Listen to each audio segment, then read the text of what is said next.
He's the guy who went from a scientific career in France to the study of Buddhism in the Himalayas nearly 40 years ago. Since then, French monk Matthieu Ricard has written about happiness and meditation, lived in Nepal, translated for the Dalai Lama and published a book of his beautiful photography. He's also an active participant in the current scientific research on the effects of meditation on the brain. In a world in which it's sometimes hard to believe that true altruism exists, Matthieu thinks it's the key to happiness. So the question is, does altruism exist? Can we cultivate it on a personal level? And from there, how can we bring about a change in society? That's a huge challenge. So how then can we make people having more consideration for others? So first of all, genuine benevolence, altruistic mind has to exist.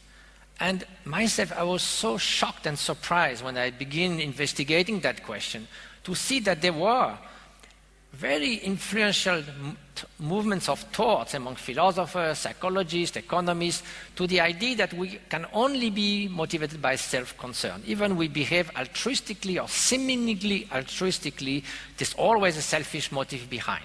Of course, it does exist from time, often.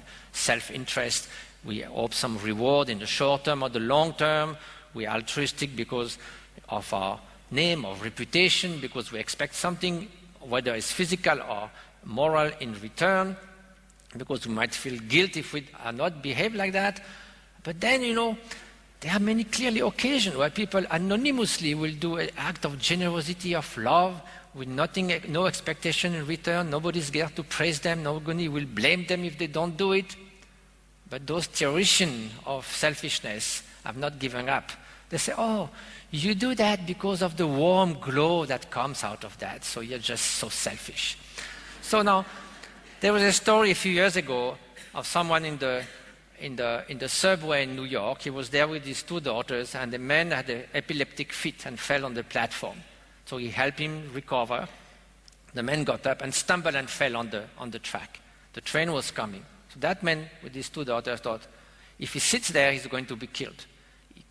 He saw that if he could lie down, he might survive. So he jumped and crouched on him, helped him, put him flat down, and it barely went under the train. Now, would you say that this guy, when he jumped, he thought, I'm going to feel so good when this is over? But they have not given up yet. If you interview these kind of heroes, they say, oh, how could they have done otherwise? There was no choice. Ha ha, you had no choice, therefore it's not altruistic. You didn't think about it. But what does that mean? Something that is obvious. If you see a child drawing, of course you have a choice, but the choice is so obvious for someone that he will give a hand. It's not that you have no choice, it's that the choice comes in a split second. It is the expression of what you are within. That person was so genuinely like that he, of course, for him it was obvious.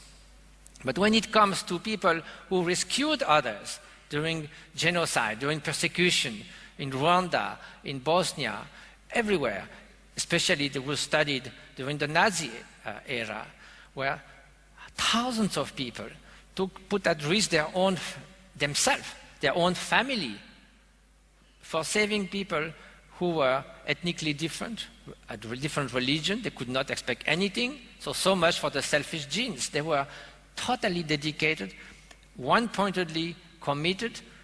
There was nothing in return. People usually around them would not even praise them. They had to hide that. Sometimes they didn't say to anyone for 20 years until those survivors found them back and honored them. It was very hard to find any selfish motivation within that. So these and other studies, like by the American psychologist Daniel Batson, have shown that yes, fortunately, genuine altruism does exist.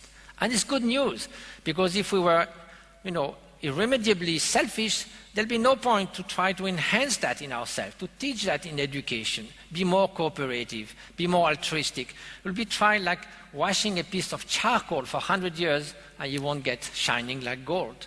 But if there's a potential, then we can enhance it. So the question is, maybe we're altruistic, but look at the mess.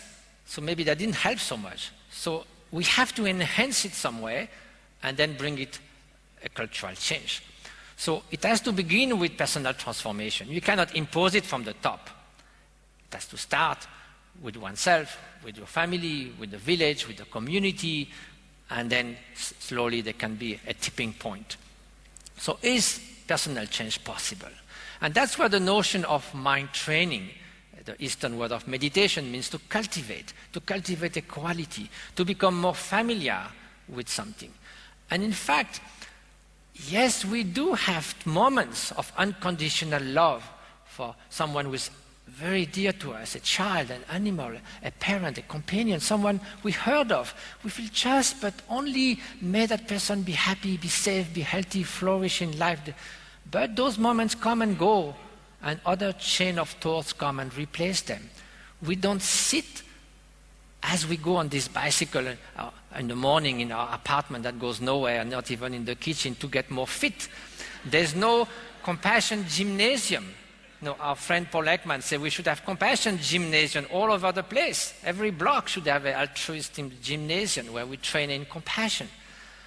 But instead of just having these moments, fleeting moments, if you were to sit for 20 minutes, just as you do physical fitness, and bring that unconditional love to your mind and nourish it, if it declines, revive it, and then let it fill your mental landscape for 20 minutes, for sure, day after day, that will enhance your natural disposition towards benevolence and altruism.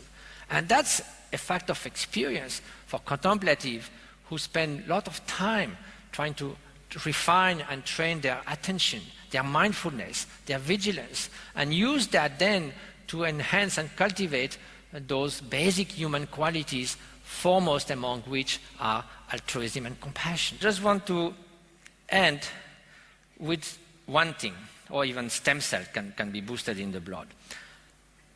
Often people ask, and I have only 1 minute I can see on the screen, it's very nice to meditate on compassion in your hermitage, but we need also to be in the world.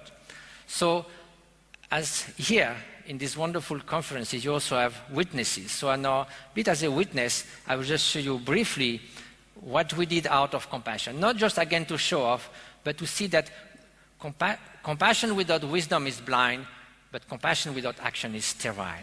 So over 10 years, we achieved 111 projects in the Himalayas. Here's a clinic in Nepal, a bamboo school with 2,500 skills, 70% girls in Nepal. We can build that for a very modest amount, and it's so wonderful. It's very ecological, it resists earthquakes. In Tibet, we build 16 clinics. We take care of the mother and child program. We have orphans, professional skill training. We build bridges, it seems necessary. Here there's a road and there's a river, but we don't know where one starts, one stops. So the driver is telling his mantra very fast.